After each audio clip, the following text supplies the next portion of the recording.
sound that can't be beat. Farmhouse. You can feel it in your feet. This is Farmhouse. I know you feel that heat. This is Farmhouse. I know you feel that heat. Hello. Hey, what's going on? Welcome to season 2. Welcome back to Season the 2. farmhouse. Still with the bad sound effects. Those are the best ones. They're organic. Someone that has listened to the podcast asked me, like, you know, when are we gonna add sound effects? Yeah. And I honestly was like, We do. I don't know. we do add sound effects. Nothing but the best Yeah. quality here. Yeah. There's no question it's coming straight from us. But so how's life been since season 1 for you? Awesome, man. Has anybody said anything to you, like as far as feedback on the podcast or anything? Yeah. I've actually had a lot of people. That's one of the most surprising things to me. Not that, you know, I thought that this was going to tank or anything. Well, you never know. You don't know, and it's not just, hey, cool that you're doing a podcast. You know, they're actually saying, I am super glad that you talked about this, or you had this person in to talk about that. I had a very similar situation. I was actually at lunch at Mount Burrito. Heck yeah. Yeah. and somebody pulled me aside and really encouraged me, you know, and said we really needed something like this, Yeah. you know, for our area. And even out to my Elevation church friends, a lot of my friends out there have been listening, and I'm getting very good feedback. Yeah. You know, so we do appreciate it. You know, I think today our Facebook hit 400 likes. Yes, 400. That's a huge thing. Yeah. And I do like goals, right? Yeah. It's not like, you know, oh my God, you know, we have to be driven by goals. However, in my mind, I was really hoping we would hit 1,000 listens. Mm-hmm. And it's safe to say we hit 1,000 listens this past week as well, between all of our platforms. Yeah. You know, and for some self-promotion, we are, you know, we're on SoundCloud, we're on iTunes, we're on, what's the caster app you like to use? Pocket Cast. Yeah, we're on Pocket Cast, we're on Podbean, Yeah. YouTube, and between all of our platforms, we've hit 1,000 listens, man. Easily. It's been very fun to watch that number grow every week. Yeah. And we do appreciate it. And we're seeing each episode have lots more than the last one. So, so people, those of you that are talking about the podcast and letting people know what's going on, thanks. Word of mouth really helps. And please continue more feedback to us. It really does matter. It really does matter to me. But I know also I think that it was really fun to have. We basically had really good friends on this past season. Yeah. But the one that stuck out to me the most so far was Mountain Burrito, Brian Drake. Yeah, man. Right. Yeah. That was very different.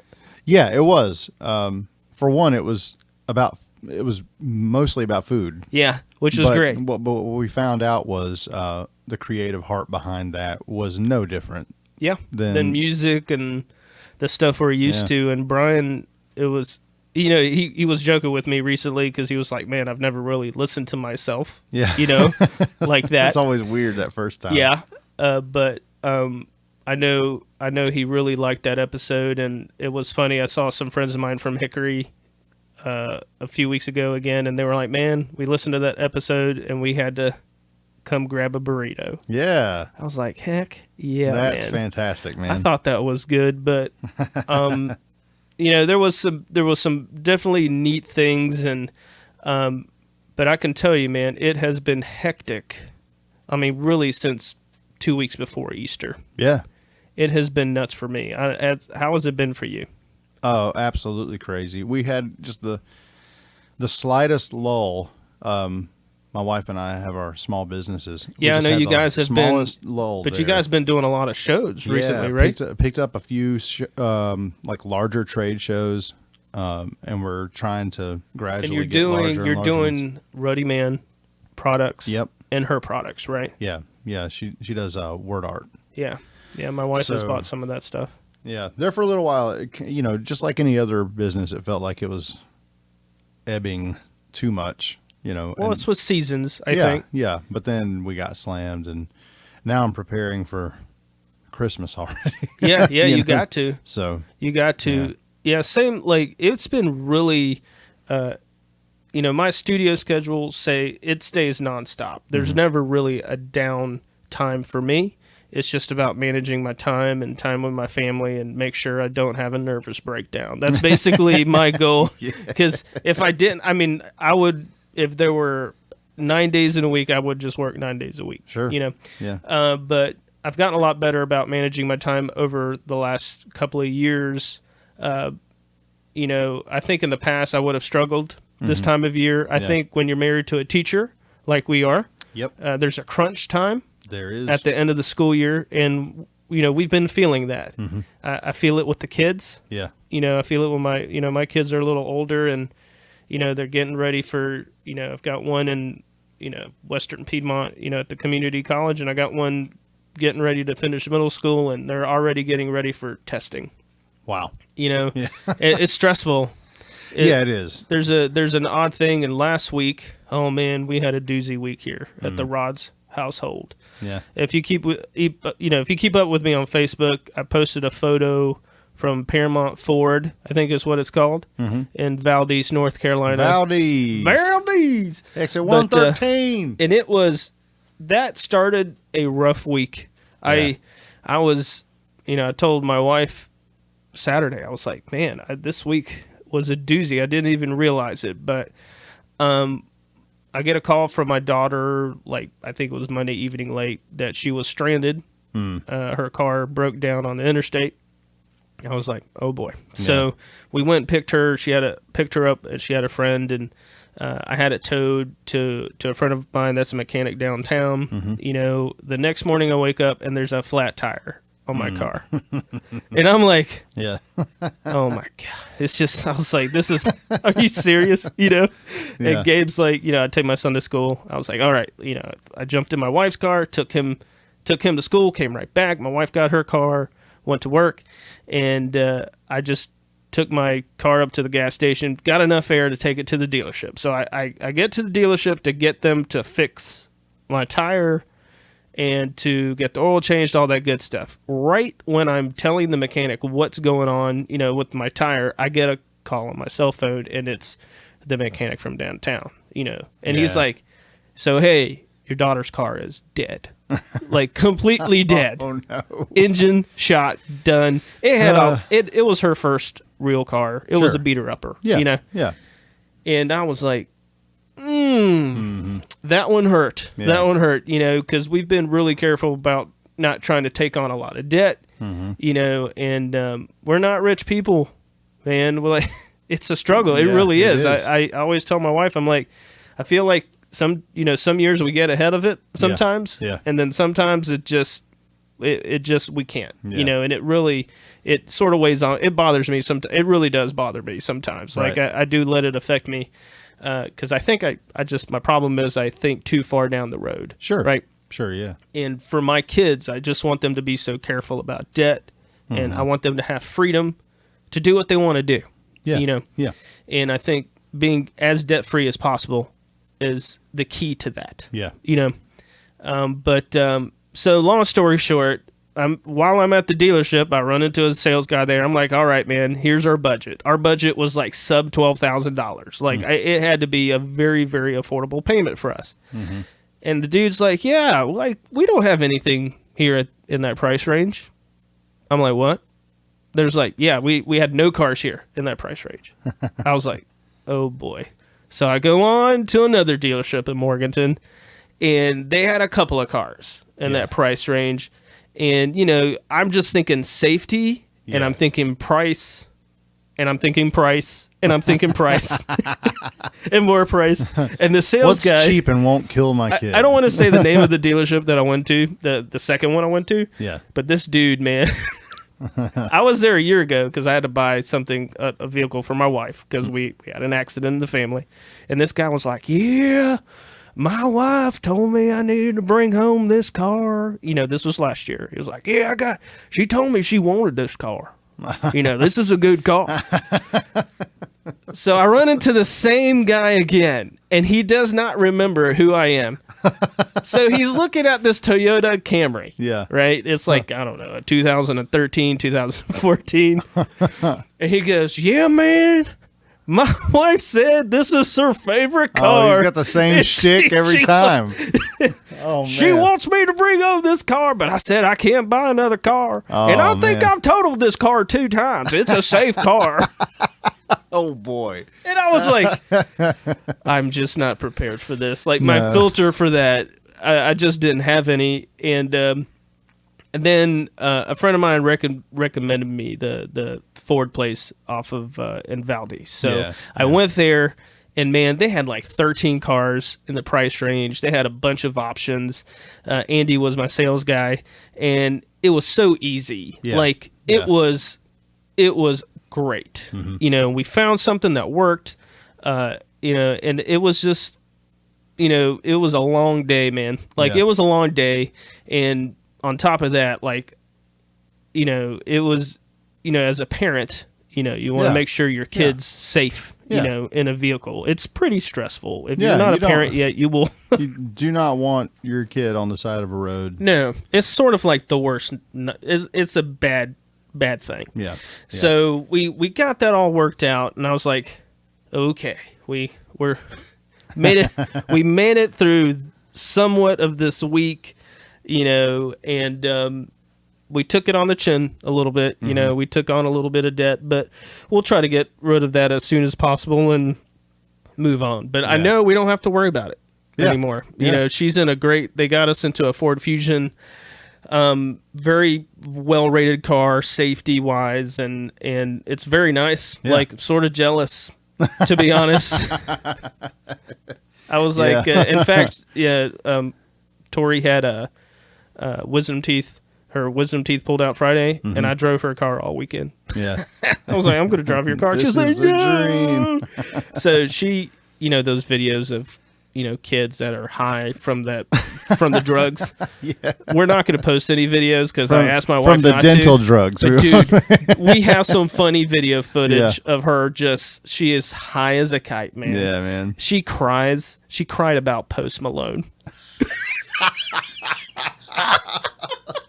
Like, oh my gosh. I believe that's going to be one of this episode's quotes. She cried about Post Malone. She cried about it. And she said she loved her doctor. They put her in the wheelchair, and she started going, wee, wee. You know, like, I cannot see that. That's what's great about that it stuff. Was, you know, and that's a whole process too, Bo. That is very expensive to get that done. And the cost is from the anesthetic. Oh, yeah, right? sure. Like they use, and I think they use the stuff that like basically killed, like what Michael Jackson got addicted to. I think it's called propanol. I'm not sure. Okay. So I was like, in the back of my mind, I was nervous. Tyson took her.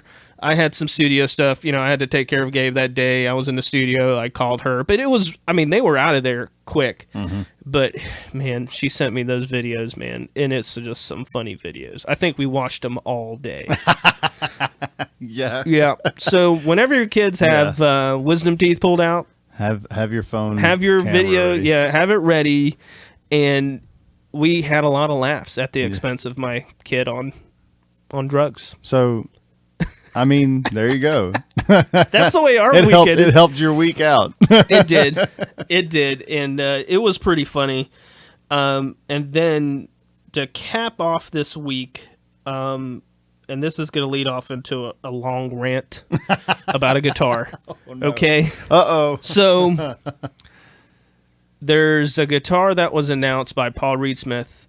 It's a John Mayer model. John Mayer Strat for Paul Reed Smith. So for you guys that are not guitar players, or you're married to a guitar player, a musician, you may know some of this, but just to explain to you, obviously John Mayer is a very popular artist, and he's a great guitar player. Yeah. Even though I did not love his first couple of records when he started doing his John Mayer trio stuff, which is just him, a bass player and a drummer, and they're all A-list musicians. It was really refreshing to listen to somebody that seemingly came from the pop acoustic world and then go into the electric world. I think he was hiding that stuff the whole time. Dude, he totally was. Yeah. He totally was. And I don't listen to a lot of pop radio. Yeah. And the songs that I heard, I just thought he sounded like a poppy Dave Matthews. Yeah. Right? That's what I first thought. Yeah. I was like, well, this is okay. It was okay. And then I saw the trio stuff. Yeah. I was just like, oh. Yeah. Cat's got chops. Yeah, he does. He can, he can write a ballad, but he can play the guitar. And he won me over so much. I went back and listened to the other records, and I've been a big fan since. Yeah. So anyway, he designed some guitars for Fender. Fender is a guitar company, okay, and they're considered the icon of the electric guitar. Right. The Stratocaster, the Telecaster is considered a staple of modern guitar. Every guitar you see was originated from some sort of a Fender guitar, pretty much at some point. There's different models that exist out there, but the Tele and the Fender Strat are just icons. It's really a neat thing to research. So, long story short, John Mayer had a few signature guitars for Fender. Fender used to have a bunch on their roster. It was an easy way for them to sell guitars. Sure. And John's guitars were fantastic. And it took my first Fender John Mayer took months for me to get. I think I waited over 7 months for that guitar. Wow. Yeah. It took forever. They said it was a miracle that I got my guitar. Yeah. So my Fender John Mayer picked it up, instantly connected with that guitar. That guitar is it is my go-to guitar. It's pretty much a guitar I play every week. So I spent a lot of hours on the guitar, and for very many reasons, I think that guitar is just, for me, it's perfect. Yeah. So anyway, fast forward to end of last year, and then beginning of this year, Paul Reed Smith, John Mayer left Fender a while back. That was a big who-to-do. That was a big controversy. Yeah, it was. And he started playing Paul Reed Smith guitars, and then he designed a Strat for Paul Reed Smith. It took them 2 years to build that guitar. Which, I mean, if I can interject here. Yep. Paul Reed Smith's, from maybe not the gearhead's point of view, but from most, even musicians that know about guitars at all, they didn't really have that kind of in fact feel. Like in the guitar community, their reputation's more hard rock. Yeah. Right. I remember the first time I saw a PRS, it was with Nickelback. Yeah, there you go. With Nickelback. And that's sort of the connotation that sticks with them. But what people don't realize is that it's basically a mid-sized to small company, and they're American-made guitars, and they're very well-made they are. pieces of guitars. In fact, I have a Paul Reed Smith Starla, which is their version. It's like a Les Paul and a Gretsch hybrid. Yeah. I worked with that one on our last Secondhand City record. I mean, Paul Reed Smith, they make some fantastic gear. So when I heard they were teaming up with John Mayer for the Strat, I was like, oh my God, yes. I was saying yes. And because of John Mayer leaving Fender, the value of the Fender John Mayer guitars have skyrocketed. Yeah. Like if you go on eBay right now, like I'm going to go on eBay and just type in John Mayer Fender Strat. This is happening live. So just to find out what the price is, but it is crazy. I mean, it doesn't even make sense. So I think my guitar was like $1,500 when I ordered it. So cheapest one I'm looking at here is $2,200. Wow. Here's one for $6,000. Whoa. Yeah. Why? Why 6,000? Because they just stopped making them. Because they're so limited. Yeah. So the cheapest one on eBay right now is like $2,000, and that's just going to start there. Yeah. Because they're going to sell for more, and the guitar was less than that. Like it was like $1,500, I think, or $1,599. Guitars are one of the only things that appreciate over time. So So, ladies, when your husband says these guitars do appreciate, they do. They actually do. Yeah, there's, even Taylor guitars, because of the value of the woods, it's very hard for these guitar companies to find the right woods. The government has made it very hard for them to get like rosewood, as an example, for the necks. Yeah. So guitar companies have had to get very creative with the woods that they use, and they've developed like these composite woods. Anyway, the values of these guitars hold or double sometimes. So that's what's happened with the Fender John Mayer. So when Paul Reed Smith announced it, I mean, I have a lot of friends that are excited about it. I got excited about it. I mean, I pre-ordered immediately. Yeah. I haven't ordered a guitar in a long time. Right. And it's, for me, it's been a long time since I've really, my resources, I prefer to put it into the studio than to the guitars. I have enough guitars. But this one I was like, oh no, I want this guitar. You heard it here first, folks. Ricky Rod said, I have enough guitars. I do. I really do. And I could probably get rid of a few. It can be done, man. A guitarist can get there. The ones I have, I love. Yeah. I really do love my guitars. So anyway, I saw this Paul Reed Smith John Mayer, and then everybody on YouTube went crazy. Sure. Like, they hate it. I saw funny memes with people like putting duct tape on there's a funny meme of just a Fender duct tape on top of a Paul Reed Smith headstock or whatever, because they're just saying he just copied his Fender John Mayer for a Paul Reed Smith. That's what they're sort of alluding to in all these really, these memes, and I'm am I skeptical? Maybe, because there's patents, they can't copy it. Sure. But I'm like, I trust John. Like, I really do. I think, he's not trying to build a guitar that's going to be $6,000. He wants everybody to buy his guitars. Right. Yeah. And it took him 2 years. They spent 2 years. So I was jacked. Yeah. I have been waiting for this guitar forever. And then it shipped. It shipped Thursday, and then I got a notification it was in Hickory Saturday. So I went and picked it up Saturday. Yeah. So I was really excited. And, dude, the action on that guitar is like doo-doo butts. I was so mad. I was so mad. Like disappointed. Yeah. Instantly. Yeah. Did not connect with the guitar at all. Wow. Like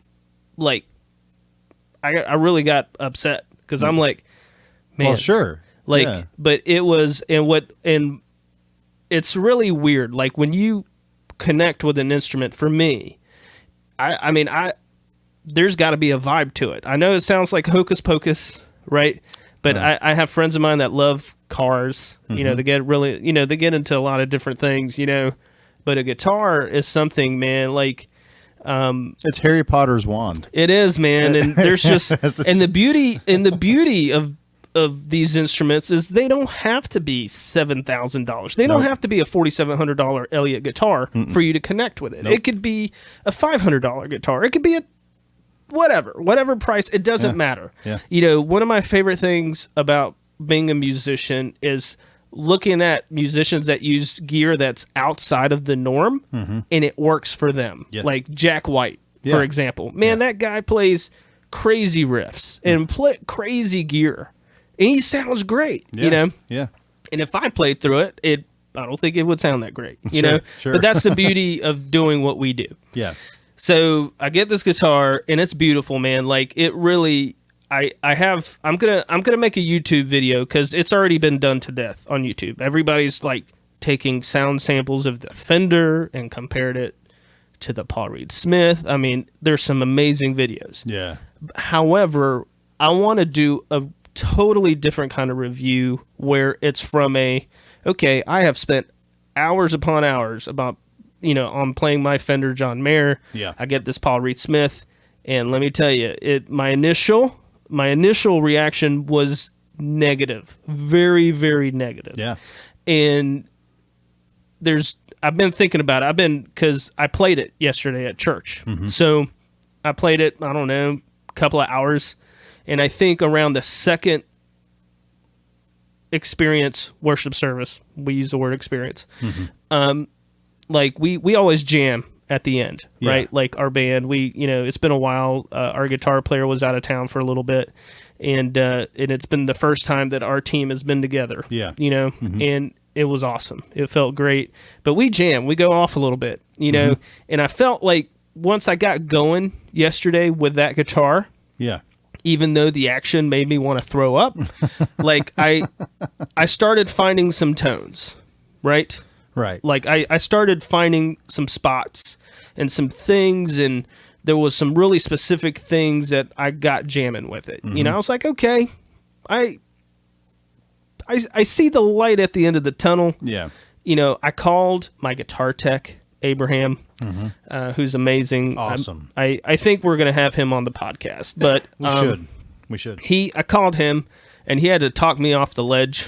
Like I was almost done with the guitar, but I don't want to get into it to get too nerdy, but I really do feel passionate about the gear that I play. Like my stuff is not collectors. My stuff I play. Yeah. Like we use it. We use it all the time. So I'm like, and I'm not above returning it. Like I'm like, forget it. This is hot trash. John Mayer, what were you thinking? I could have just lit it up and be done with it, but I sat back. I yesterday, usually when I get home from church, it's a long day. I took a nap. I was like, you know what? I'm going to grab the guitar from the studio. And we've been watching some Netflix shows. Sure. We love, just chilling out Sunday nights. And I had the guitar with me, and I just played the guitar for like 4 hours yesterday. Chilling. Just chilling. Stayed up late, watching TV, goofing off, had the guitar with me. Yeah. And I really connected. I got to know the guitar a little bit. And, I was like, okay, I'm not a guitar tech, but I adjusted some things on it because I wanted to see what it was going to do. Yeah. Basically, for me, I cannot handle the guitar to feel tight. Yeah. Right? Yeah. It felt tighter than in an acoustic guitar. Ooh. Yes. That's what the guitar played and like. Electric guitars are typically looser than acoustics Absolutely. anyway. Absolutely. Yeah. It was like, on a scale of 1 to 10, it was about 50% too tight. Wow. Yeah. And there was something wrong, Yeah. and I'm not good enough to fix it, but I knew, okay, I'm going to lower the action. It was something very simple. Just basically I lowered the strings a little bit, and it felt better. Like I was like, okay, cool. And then I came in, I went back into the studio today, and I pulled out every guitar amp I own. I mean, that whole room, I have a whole studio room. There's a wall and a half. There's a wall of guitar, a wall and a half of guitar amps. And I pulled them all into here with my pedal board. I said, okay, we're going to figure out what's going to work for this guitar. Yeah. Because I think I just got in a tone rut. And what I mean, like, I know what pedals work with my guitars. I know what works for church. I know what works for the rock songs or country songs or everything. And I have to break everything down to like, okay, let's figure out what's going to work for this guitar. Like, what was John Mayer thinking when he built this guitar? Yeah. Because, he can't control the action. He can't control, like, guitars are made of wood. Yeah. So when you ship wood, it expands, right? Temperature changes the wood. Yeah. So, altitude. Yeah, and anything could have changed that guitar. So I didn't want to judge it because of that. Sure. I wanted to be like, okay, we're going to let Abraham, my guitar tech, do his thing, which is what we did today. It's like dropping your kid off at the doctor, like, I pray this kid's going to be okay. That's the way I think about this Paul Reed Smith guitar. Lord, in your infinite wisdom and knowledge, and please, Lord, you're the great physician. Please work through Abraham. You're the great and guitar physician. Please, Lord, have him fix this guitar. But essentially, and I will make a video about this, but essentially that guitar is basically the next generation of a Strat. Yeah. And I'll tell you why. I think the hardware, he modernized it. He used some really good things. It's an affordable guitar in the scheme of things. Sure. It really is when you think about it. When you see the price tag, you will totally disagree. But in this world, that's an affordable price. Yeah. And in the guitar, I spent a couple hours with it yesterday. And then this morning, I go through all the amps and I found the sweet spots. Yeah. I did. I have a hand-wired Vox, which is a really cool amp that's got like old school tones, and I found some sick tones today. Like we're talking like I got chill bumps from these tones. Yeah. Very Switchfoot kind of tones, which is like a very their tones are just overdriven, but you can still hear the guitar. If there's anybody out there listening to this podcast because they know me, yes, then they're just like, yes, let us hear and the if guitar. if you haven't listened to Switchfoot, oh man, let me urge you, go listen to Switchfoot. Yeah. They're an amazing band, but the reason I like that band is they've never hidden their guitars. Never.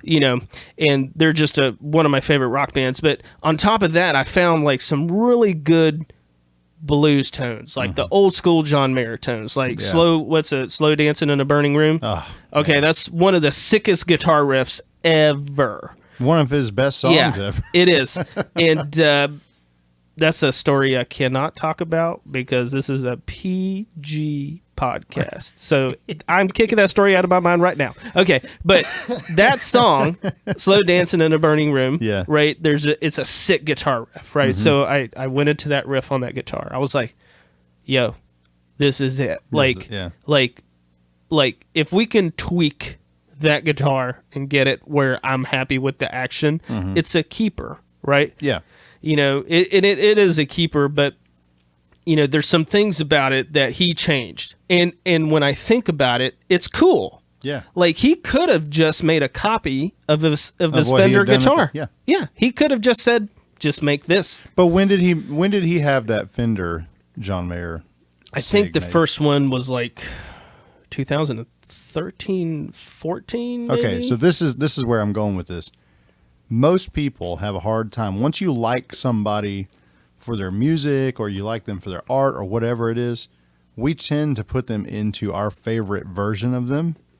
And if we know anything about not just John Mayer, anybody, over 4 years, 5 years time, they're going to shift anyway. They're going to change. There's change. I mean, and his musicality has changed. I've gone through that. Yeah, I think so. This guitar's got to be a different monster. Yeah, and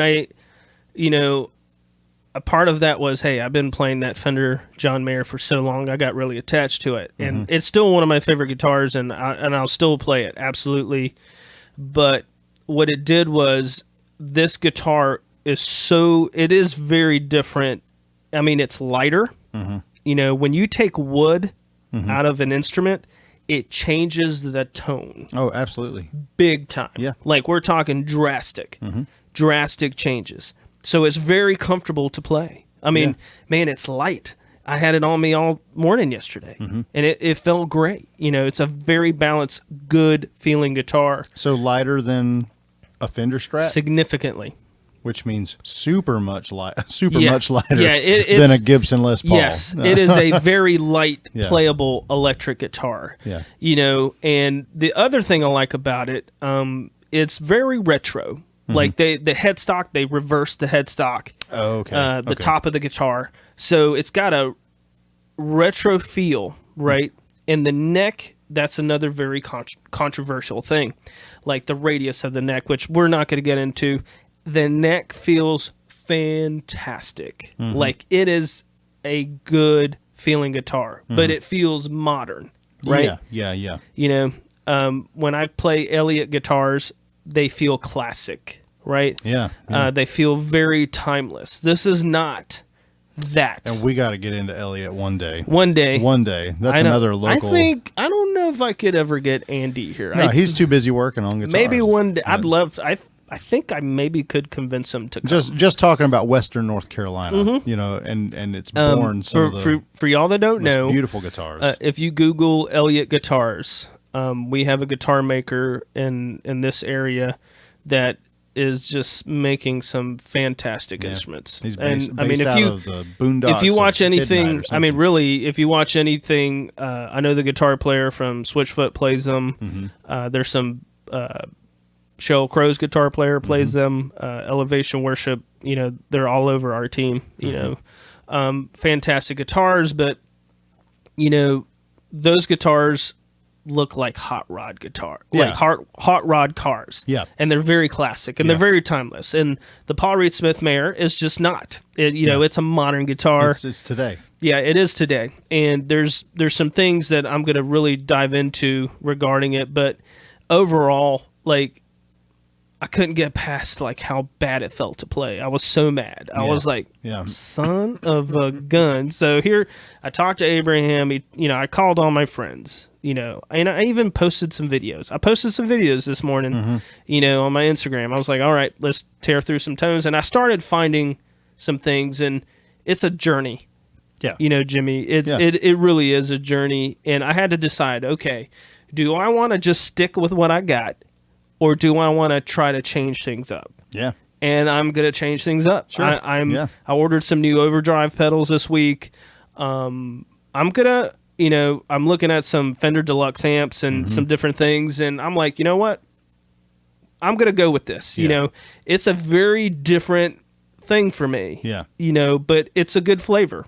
Yeah. And what I love about what you just said is that for all the guitarists out there, you're getting them jacked because they're like, new guitar means new pedals and new amp.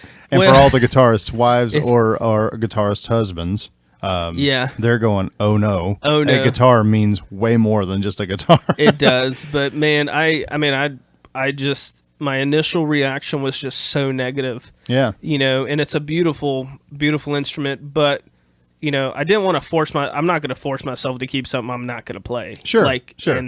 But I sat down with Abraham today for I think I went to his new spot downtown. It's beautiful, by the way. It is. I think it's I don't know how long he's been there, but I was there for about an hour and a half. And the joke is he's my closest Hispanic friend. He's Honduran. Yeah. And he really is. We are just, we're really close friends, but we sat down, we plugged it into a Fender Deluxe amp.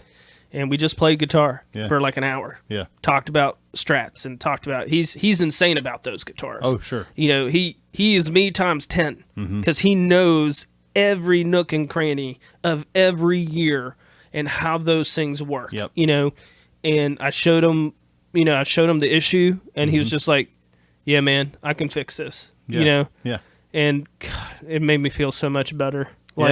Like I left going, thank God for him. Like literally, I would have been stuck. Yeah. He was a godsend, but I get that crazy. I literally went crazy over that guitar. Yeah, because man.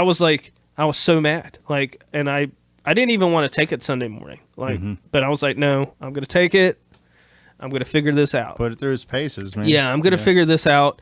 And so the journey's still, I'm 100% sure he can fix it, get it going. It was just a shock to my system. Yeah.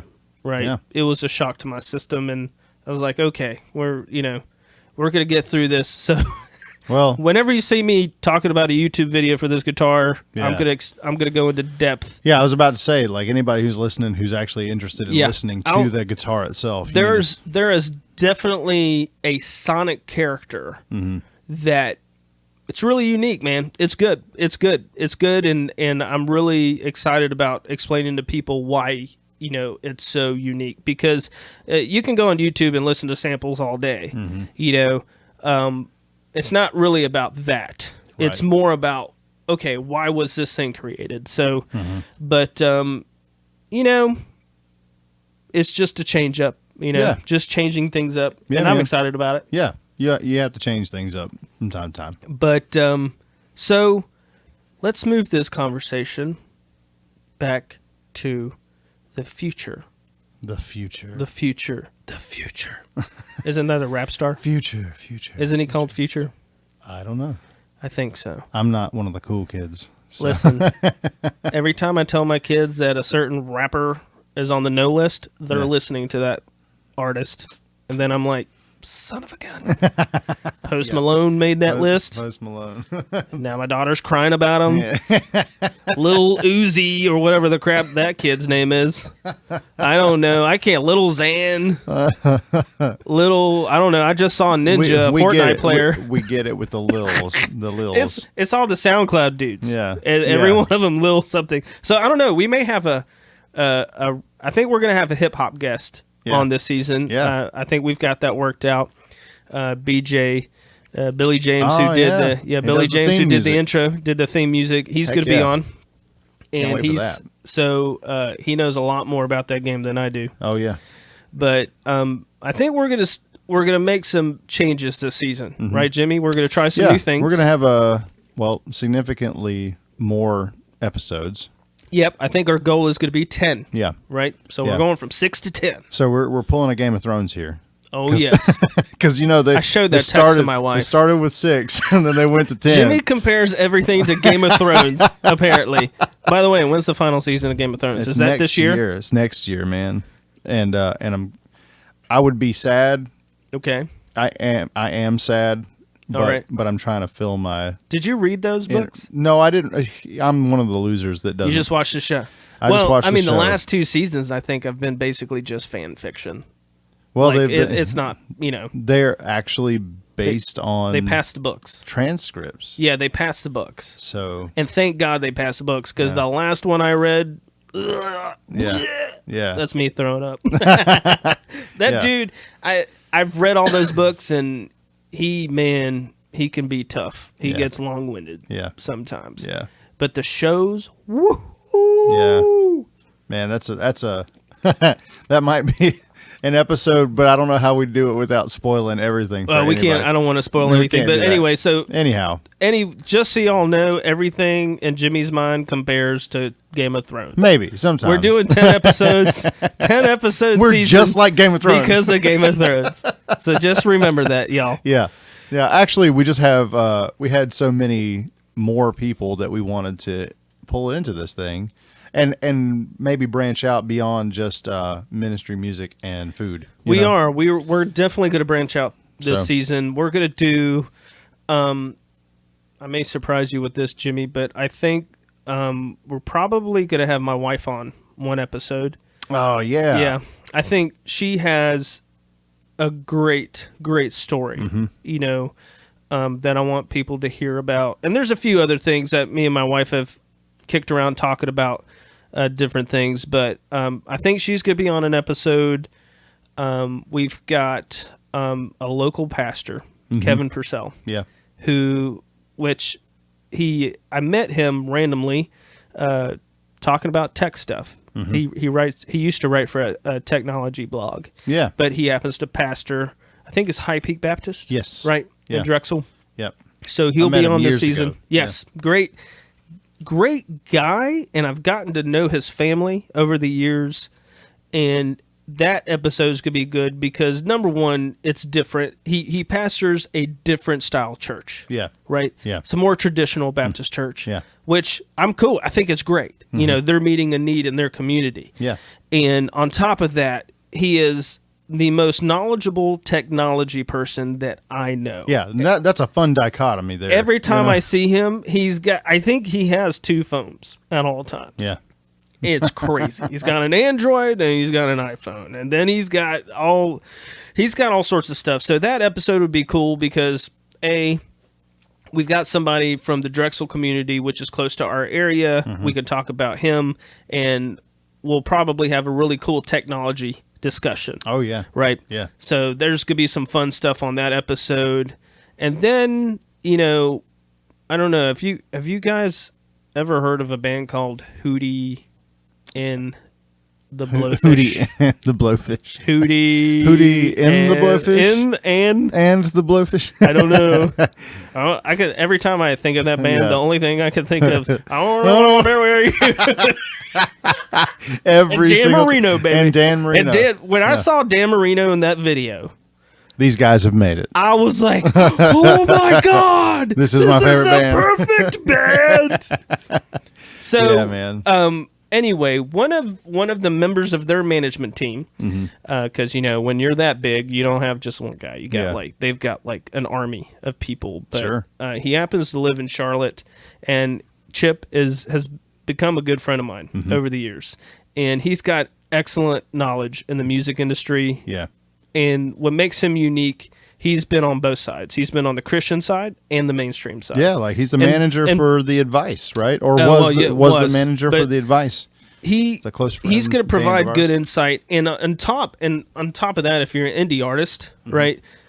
He's doing some really cool stuff on Facebook now, and yeah, I've seen his ads, he's doing some good things, and I think from that perspective, this could be really fun to have somebody that can give some advice, for that. See what I did there? Yeah. we need to talk about. We need to get those Houston boys on here. I think so. Maybe because that band, that was a band. Talk about they could play. Jeez. Best musicians, man. And for some reason, they were kind enough to open for us once. They were great. Or twice. And they were nice dudes. It was really backwards now that I look They're great. at it. They're great, but They're awesome maybe we people. can get them on. But Matt, Houston, if you ever listen to this, we love you. We love you. Come have a taco and burrito with us. Let's do it. But so he'll be on for an episode, and then we've got some community leaders that are going to be on. I don't want to commit to yet, but they've all agreed to be on. Yep. So we're going to change it up this season for sure. Yeah. And I want to be as diverse as we can. We're going to have some female musician artists on here. We're going to have a little bit of everything. Yeah. And we want everybody's feedback. Yeah. Yep. We want that. This has really opened up my eyes. Just using a platform like this has given me the chance to talk to people that I normally would not run into. And so, especially as somebody who works in a church, it's hard to, I say that this sounds weird. It's hard to meet people when you're not at church on a church day. You know what I mean? You see your masses then. Or you only see people when you're at Walmart. Or at Walmart. And your kid's like climbing up the third shelf or throwing. In my community, it's at Ingles. So. Oh, yeah. You all got that Ingles there. We got there. a grocery store that's basically the one stop for everything. I love our Ingles. But this just. Has your Ingles gotten the Starbucks yet? No.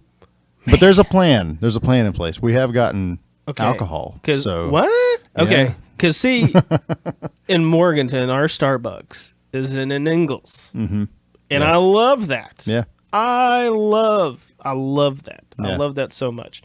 So I try to split my time between our local coffee shop, The Grind downtown, and then, Starbucks. Want to hang out with the nice people that work there. Exactly. Well, they all know my order. Yeah. Well, it's pretty funny. Yeah. And then I had one... I think last week, no, maybe a couple of weeks ago, but one of the guys that works there, he was like, I always order a specific latte. Yeah. Now, when I say this, please don't yell at me, Jimmy, or crowd. But I like Splenda, right? I gotta watch my hips, man. Splenda, artificial sugar, you're gonna die, Ricky. Well, listen, I don't smoke. Rarely, if ever, drink. I don't even remember the last time I had a beer. Yeah. I'm relatively pretty good about what I eat. Yeah. But Splenda is my vice. Yeah. But I've tried to switch to the half monk fruit, half stevia stuff because it doesn't taste bad. Yeah. So I'm trying. I like split it. My coffee, my latte looks like a science experiment. When I make my coffee. Listen, man. Listen. There's a Starbucks in Hickory. Okay. That every time I go out that way with my wife, we have to drive through there because Shasta has to have. Is this the one off the interstate? Yeah. She has to have her drink, right? I've heard some nightmare stories about that place. And I say this lovingly, and I would say this to her face, so it's not me talking about her behind her back, but her laundry list of a coffee.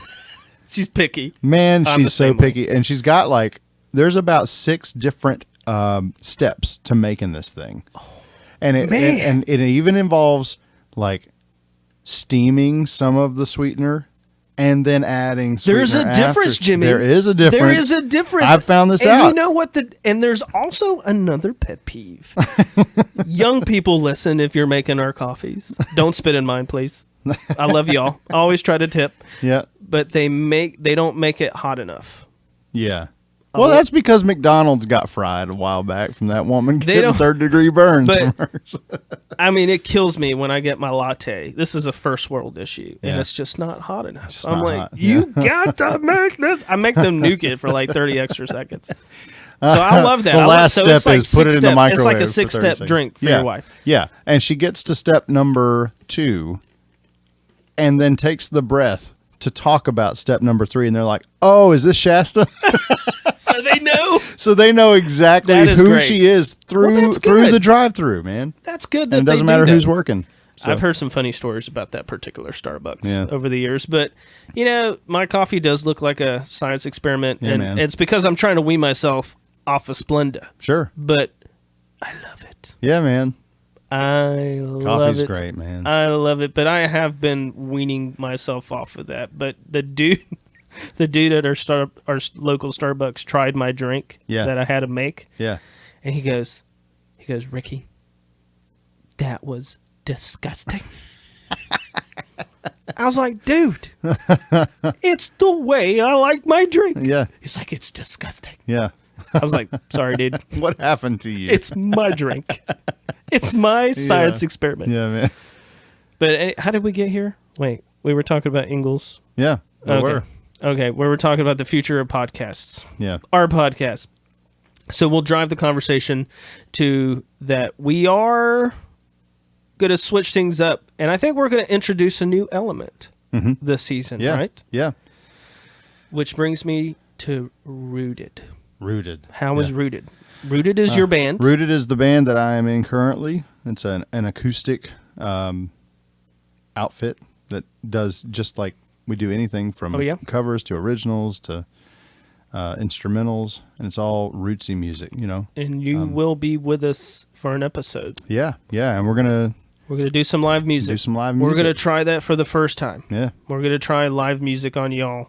So please be patient, and you will find out quickly that this is the rule that you hear as a musician. If any of you are out there trying to make a band, the best rule is to surround yourself with people who are better than you.